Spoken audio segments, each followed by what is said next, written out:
Bonjour et bienvenue dans ce nouveau Ristretto, le podcast de l'agence Adverti. Tous les 15 jours, notre équipe vous propose une table ronde avec un concentré d'infos qui stimule votre créativité et offre une bonne dose d'astuces à actionner.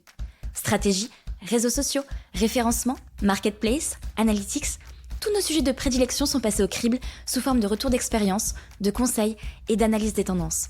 N'hésitez pas à vous abonner. Pour ma part, je m'appelle Emeline Foissé et je suis la cofondatrice de l'agence Adverti, une agence de communication spécialisée dans le web, basée dans la jolie ville de Troyes. Mon équipe et moi-même accompagnons des PME, des grands groupes, des institutionnels, des e-commerçants et des startups dans leur stratégie de communication digitale. N'hésitez pas à vous renseigner sur notre site web agence-adverti.fr ou encore à nous envoyer un email sur ristretto@adverti.fr. Bonne écoute! Bonjour à toutes et à tous et bienvenue dans ce nouveau Ristretto. Aujourd'hui, je suis ravie d'accueillir notre deuxième invité de la saison sur le podcast. Il s'agit de Tony Thuillier. Véritable virtuose de la communication et du marketing, il jongle avec brio entre deux postes majeurs. D'une part, en tant que directeur marketing et communication de l'école Wise Schools et d'autre part, en tant que directeur marketing et communication de la Technopole de l'Aube en Champagne. Il nous en dira un peu plus dans quelques instants sur son parcours. En tout cas, avec lui, on va plonger dans un sujet qui mérite qu'on s'y attarde. Comment travailler avec une agence de communication quand on a déjà un service communication en interne? En tant que chef d'entreprise ou DIRCOM, vous avez certainement une team communication de choc, prête à tout donner sur tous les fronts. Mais que faire lorsque les missions demandées exigent une expertise supplémentaire? Faut-il recourir à une agence externe ou tenter de tout garder sous le même toit? C'est ce qu'on va explorer ensemble avec des conseils, des retours d'expérience et pour sûr, de la bonne humeur. Afin d'apporter une perspective supplémentaire et enrichir la discussion, j'ai le plaisir et l'honneur d'être accompagnée de deux de mes acolytes que vous connaissez bien, Solène Lemoine. Et bonjour. Spécialiste community management et social media ads à l'agence, et Fanchon Urbès. Salut. Développeuse WordPress et Shopify à l'agence. Je vous propose de commencer. Bonjour Tony. Bonjour Emeline. Merci d'être là aujourd'hui avec nous, ça me fait extrêmement plaisir. Est-ce que tu peux te présenter ? Oui, merci pour l'invitation. Pour commencer, je suis un pur produit de la communication troyenne. J'ai un master en marketing et management de l'innovation et je suis depuis longtemps maintenant dans le service communication de Wise Schools, anciennement groupe ESC3. J'en suis le directeur marketing et je suis également responsable marketing et communication à la Technopole de l'Aube en Champagne. Pour clarifier et ne pas berner nos auditeurs et nos auditrices, je pense qu'il est quand même bon d'indiquer que Wise Schools et la Technopole de l'Aube sont clientes de l'agence. Mais comme d'habitude, ce podcast se veut généraliste afin de toucher les chefs d'entreprise et les DIRCOM qui pourraient être concernés. Donc voilà, en soi, c'était juste l'occasion qui a fait qu'on a eu la chance de pouvoir avoir Tony comme invité. Tony, du coup, comment est-ce qu'est structuré ton service communication à l'heure actuelle ? Du coup, j'ai deux services communication structurés de deux façons différentes. Côté Wise Schools, on a un service communication qui est plutôt dense, avec un graphiste, ou plutôt une graphiste, 3 chargés de communication et 3 assistants chargés de communication. Et côté Technopole de l'Aube en Champagne, j'ai une seule personne en interne au service communication. Je salue Noémie d'ailleurs, qui est chargée de marketing et du développement commercial. Ça marche. Les personnes font à la fois du print et du web, du coup, et de l'événementiel peut-être ? Les personnes font l'ensemble des pans de la communication. Communication digitale, communication print, événementiel, gestion de site internet, gestion de projet. J'essaye de positionner chacun de mes collaborateurs comme des chefs ou chargés de projet à 360 degrés. Et lorsqu'on a besoin de compétences qu'on n'a pas en interne, c'est là qu'on va chercher des agences. Ok. Et du coup, quelles sont les typologies d'agences avec lesquelles vous travaillez ?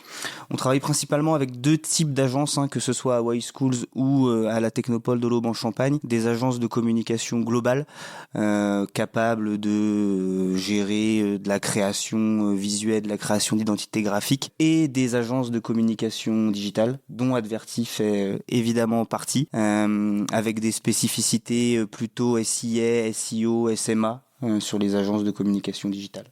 Ok.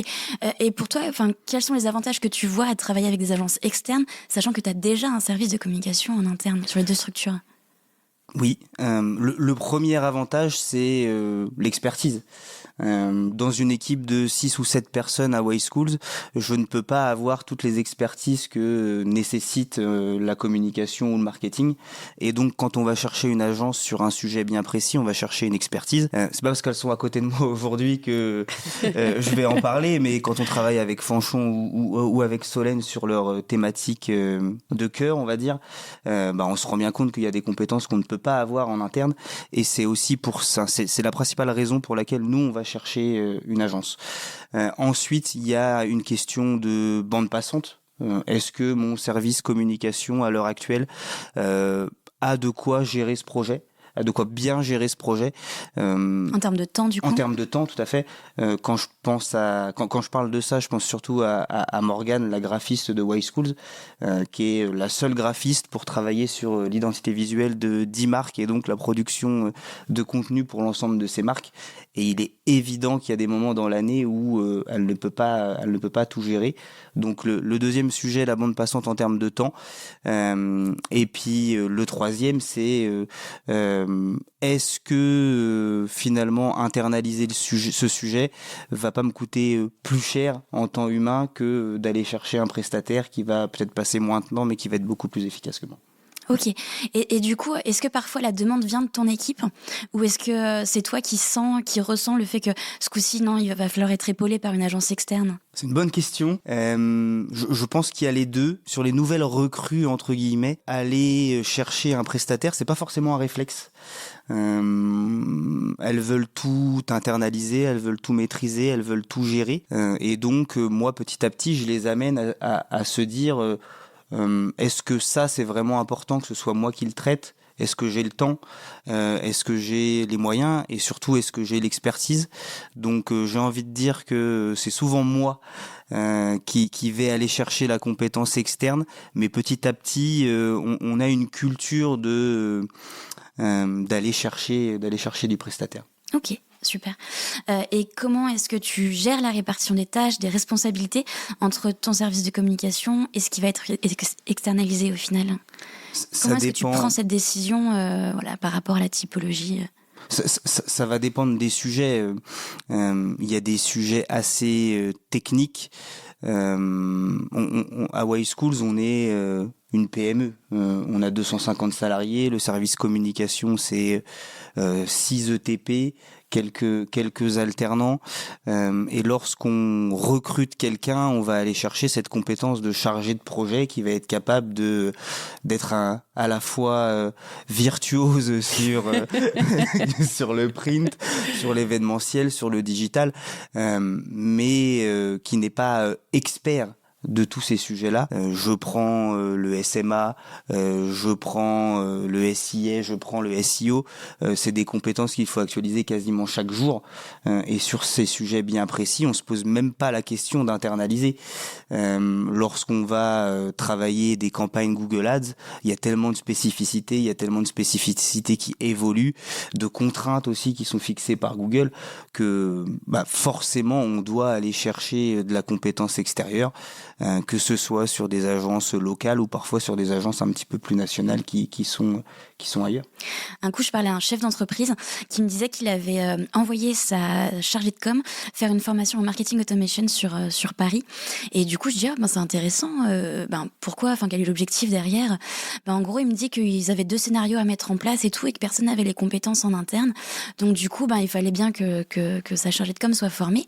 Et du coup, dans ma tête, je me disais mais du coup, la personne est allée une journée sur Paris se faire former au marketing automation pour qu'en entreprise derrière, ce soit utilisé 2 fois en mode one shot. Et du coup, je me disais, relation temps, argent, énergie, je trouvais que c'était complètement démesuré. Et je me disais ça, typiquement, en fait, pour moi, les entreprises, donc nous on appelle ça les annonceurs. Quand on est une agence, on fait une distinction entre agence et annonceur.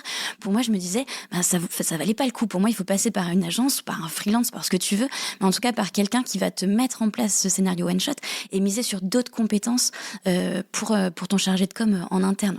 Après, c'est un point de vue complètement personnel sur le sujet, mais ouais, ça m'avait un peu trigger. Je me suis dit. La question, c'est effectivement. Est-ce que c'est un investissement que tu vas tenter de rentabiliser dans le temps? En l'occurrence, si c'est one shot, un scénario de marketing automation à mettre en place, peut-être qu'aller chercher une agence était plus pertinent. Mais nous, sur cet exemple du marketing automation, on a formé les équipes en interne parce qu'on a un outil bien précis et on a X scénarios par jour quasiment avec ce qu'on doit gérer en termes de relations avec nos prospects futurs étudiants. On a X clés d'entrée, donc X scénarios. Mais effectivement, ce sujet de est-ce un one shot ou est-ce quelque chose qui revient de façon récurrente, et ensuite est-ce que c'est quelque chose qui va beaucoup bouger ou ça nécessite de l'auto-formation permanente, une veille importante, ça nous permet de faire quelques choix. Ouais. Ça marche. Merci. Soso, est-ce qu'on a déjà eu des exemples de clients avec un service communication du coup en interne, mais qui étaient plutôt méfiants par rapport à nous, mais par rapport de manière générale au fait de passer par une agence? Oui, alors c'est arrivé une fois, ce qui est très peu par rapport au nombre de clients qu'on a qui sont dans cette situation-là. Mais c'est arrivé une fois et c'était un peu particulier parce qu'en fait, donc c'était une grosse entreprise qui avait un service com assez développé en interne et en fait, c'était plutôt la direction qui souhaitait déléguer une partie de la communication de l'entreprise. Mais le service com, lui, était pas forcément dans cette optique-là, n'avait pas forcément cette vision-là. Donc en fait, il y avait un décalage, eux, en interne, dans les visions et dans la direction qu'ils voulaient prendre. Donc nous, forcément, ça a un petit peu compliqué la chose derrière pour qu'on lance la presta. On a essayé vraiment de beaucoup de choses. Hein. Nous, en fait, on essaye de s'adapter. S'il y a un service communication qui bosse de telle ou telle manière, on essaye de s'adapter à leurs pratiques pour que ça fonctionne au mieux. Je suis même allée sur place, rencontrer l'équipe, faire un petit tour de l'entreprise, etc.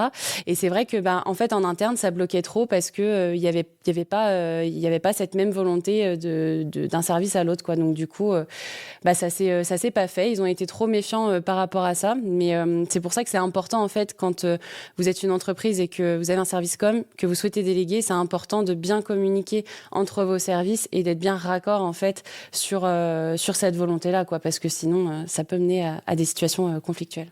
Il y avait même le côté ils vont nous piquer notre boulot. C'était assez fou de constater ça parce qu'en général, quand on est sollicité et que la communication se passe bien entre la direction et puis l'équipe, c'est que on arrive un peu comme une bouée de secours ou alors comme une vraie expertise en mode voilà, ils vont gérer, ils savent ce qu'ils font et c'est cool que ça passe par eux.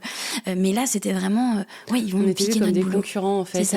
C'était très très compétiteur alors que pas du tout. Effectivement, si on est là, c'est qu'il y a eu un besoin qui a été détecté et on n'est pas là pour se marcher dessus, mais au contraire pour fonctionner main dans la main et avancer ensemble dans la réussite du projet et donc de l'entreprise. Mais c'est vrai qu'il y a des services pour qui c'est un peu compliqué de comprendre ça. Mais faut réussir à former un binôme agence-annonceur, comme tu dis, Emeline. Et après, si le choix a été pris par le directeur communication ou marketing sans forcément impliquer les équipes dans qu'est-ce qu'on va confier à l'agence, quel cahier des charges on rédige, il y a plein de sujets qui peuvent expliquer qu'en interne, ça se passe pas très très bien. Quoi. Est-ce que d'ailleurs tu aurais d'autres conseils à prodiguer à une entreprise qui hésite à passer par une agence de com ? Moi, ce que je dis toujours à l'équipe, c'est que y a pas de mauvaise agence, y a que des mauvais briefs. c'est pas mal ça. Je dis ça parce que je pense à des expériences un peu lointaines où on arrive et on est déçu de ce qu'on a fait produire, parce que c'est pas nous qui produisons en tant qu'annonceurs, et on se dit putain, l'agence est nulle. En fait non, l'agence est pas nulle. Tu reprends le brief. Elle a fait ce qui était dans le brief. Le brief était naze, était mal écrit, le rétro-planning était absent, il y avait un budget, une fourchette hors taxe, TTC, enfin bref. Donc je dis toujours ça à l'équipe et je pense que la clé se trouve dans comment j'ai rédigé le brief, comment j'ai rédigé le cahier des charges même, j'ai envie de dire. Je pense que parfois, sur des projets qui sont impactants, c'est important de passer par l'étape cahier des charges. Et ensuite, alors je sais que les agences n'aiment pas trop ça, mais demander plusieurs devis sur la base d'un même cahier des charges, demander des références lorsqu'on connaît pas l'agence ou qu'on connaît pas les personnes qui travaillent dans l'agence, parfois, alors ça je sais que vraiment vous n'aimez pas ça non plus, mais un wireframe, sur un site internet ou une petite maquette de home. Je veux dire, le wireframe, ça va, hein, en général, quand on demande une maquette, tu vois. J'exagère avec la maquette de home, mais sur des sujets comme ça, c'est toujours un peu rassurant. Se faire rencontrer les équipes pour présenter pour que l'agence puisse présenter sa proposition aussi, je pense que c'est important. Et ensuite, se voir régulièrement, au moins en visio. Il y a aussi une question de feeling, en vrai, hein. Dans une collaboration, il y a clairement la partie compétence, hein, parce que vous arrivez, vous avez une demande, vous avez des objectifs, etc. Mais quand en termes de personnalité, ça match entre le chargé de com à l'agence et le chargé de com en interne, on voit que les échanges sont beaucoup plus réguliers, beaucoup plus réactifs, beaucoup plus... Il y a cette partie-là où je pense que c'est une réalité quand même. Je pense que tu as raison, mais et ça je le dis aussi à mon équipe, je peux pas les obliger à s'aimer entre eux. Donc est-ce que je peux les obliger à bien s'entendre avec l'agence également? Enfin, à un moment donné, on est aussi dans une relation professionnelle. Complètement. Et je pense qu'il faut avancer, délivrer, et chacun a sa part à faire, que ce soit l'agence ou l'annonceur. Tout à fait. Alors attention, en termes de feeling, c'est pas forcément j'adore la personne. En termes de feeling, c'est on se comprend, on est sur la même longueur d'onde, on vise la même chose. C'est plus dans ce sens-là. Ok. Change d'ailleurs, est-ce qu'il y a une différence entre quand on a pour interlocuteur un ou une chef d'entreprise ou un ou une DIRCOM et avoir pour interlocuteur un ou une chargée de communication? Ouais, alors la différence, c'est que les chefs d'entreprise ou les directeurs com ont plutôt une vision stratégique et globale, donc qui est assez lointaine de la production, alors que le chargé de communication, effectivement, il est plus dans la production et dans l'opérationnel. Donc ça, c'est on peut quand même souvent le remarquer, et du coup ça se traduit aussi dans les échanges. Si j'échange avec un chef d'entreprise, je vais peut-être pas utiliser les termes techniques que je pourrais utiliser avec le chargé de communication, qui est un petit peu plus technique et plus dans la production, vraiment dans le lancement des campagnes, etc. Ok. Et au niveau des échanges, justement, par rapport à la méthode de travail, parce que nous, on a nos propres méthodes de travail, mais quand une entreprise arrive, elle a ses propres méthodes de travail. Soso, comment est-ce qu'on fait pour s'ajuster, pour coordonner tout ça ? On communique beaucoup. Au début, on peut être amené à faire beaucoup de réunions, beaucoup de points ensemble pour essayer de s'ajuster. Est-ce que, un peu comme avec un client traditionnel, en fait, on se met d'accord sur la façon de communiquer qui est la meilleure. Est-ce que c'est plutôt par mail? Est-ce que c'est plutôt WhatsApp, appel, visio, enfin peu importe. On se cale déjà par rapport à ça pour vraiment qu'il n'y ait pas de barrière, en fait, et qu'on puisse communiquer et échanger facilement. Donc ça, c'est vraiment hyper important d'être toujours dans l'échange, dans la transparence et de communiquer un maximum avec, encore une fois, cette volonté de faire un travail d'équipe et de faire en sorte que ça se passe le mieux possible, quoi. Tony, pour toi, quand tu recherches une agence, quels sont les critères sur lesquels tu bases tes choix, du coup ? Bon, c'est un petit peu redondant avec la première question sur le pourquoi je vais chercher une agence, mais le premier critère, c'est quelles sont les expertises de l'agence, est-ce que ça match avec mes besoins.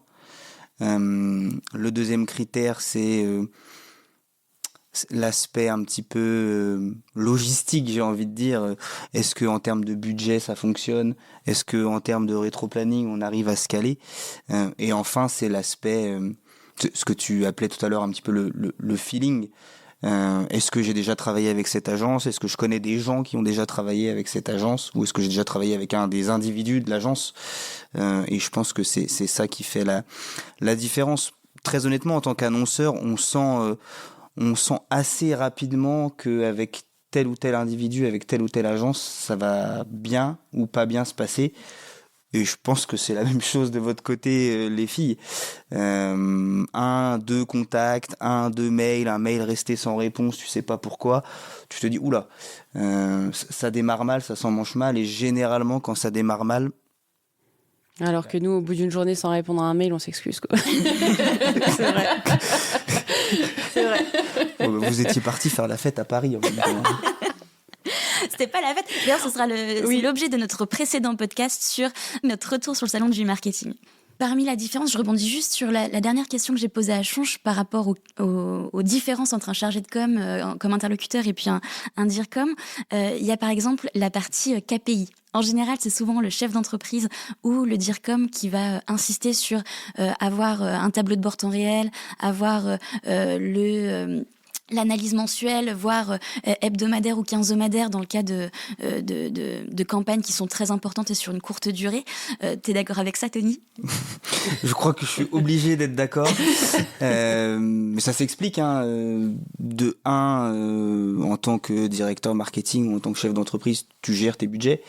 Donc t'essayes de comprendre ce qui fonctionne pas et comment est-ce que ça peut mieux fonctionner si ça fonctionne pas. Et ensuite, moi j'ai des profils plutôt juniors dans l'équipe et il se passe pas une journée sans que je leur dise quel ROI, qu'est-ce qu'on mesure derrière cette action, comment on justifie auprès de notre direction que c'est un budget qu'on doit dépenser, qu'est-ce que ça rapporte. Alors est-ce que c'est une visite sur un site internet ?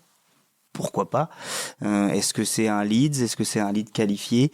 Et là, ça devient déjà plus intéressant. Donc, je pense que c'est aussi le travail du directeur en interne d'inculquer la notion de ROI à son équipe. Moi, c'est ce que j'essaye de faire. Et je pense à la Technopole où, effectivement, souvent, je demande à Solène le bilan des campagnes. Et c'est peut-être un peu moins le réflexe de Noémie pour l'instant. Mais ça va arriver. Super, merci. Voilà, chers auditeurs et chères auditrices, c'est déjà la fin de ce podcast. Merci à tous les trois pour tous ces insights et ces partages d'expériences. C'était super intéressant. Merci à toi, Tony, d'avoir pris le temps de venir enregistrer avec nous. Et vous qui nous écoutez, n'hésitez pas à nous suivre sur les réseaux sociaux et à nous partager vos réflexions sur ce sujet. On sera ravis de poursuivre la discussion avec vous. Pour ma part, c'était comme d'habitude un réel plaisir d'animer ce podcast. Auditeurs, auditrices, je vous dis à dans 15 jours. À très vite. À bientôt. Voilà, notre podcast est terminé. Si celui-ci vous a plu, n'hésitez pas à nous laisser 5 étoiles sur votre plateforme d'écoute préférée. Cela nous sera d'une grande aide pour faire connaître ce podcast à un maximum de monde. Vous avez des questions ou souhaitez échanger avec nous sur le contenu de ce podcast ou toute autre chose ? N'hésitez pas à nous contacter via nos réseaux sociaux ou sur ristretto@adverti.fr. À très vite.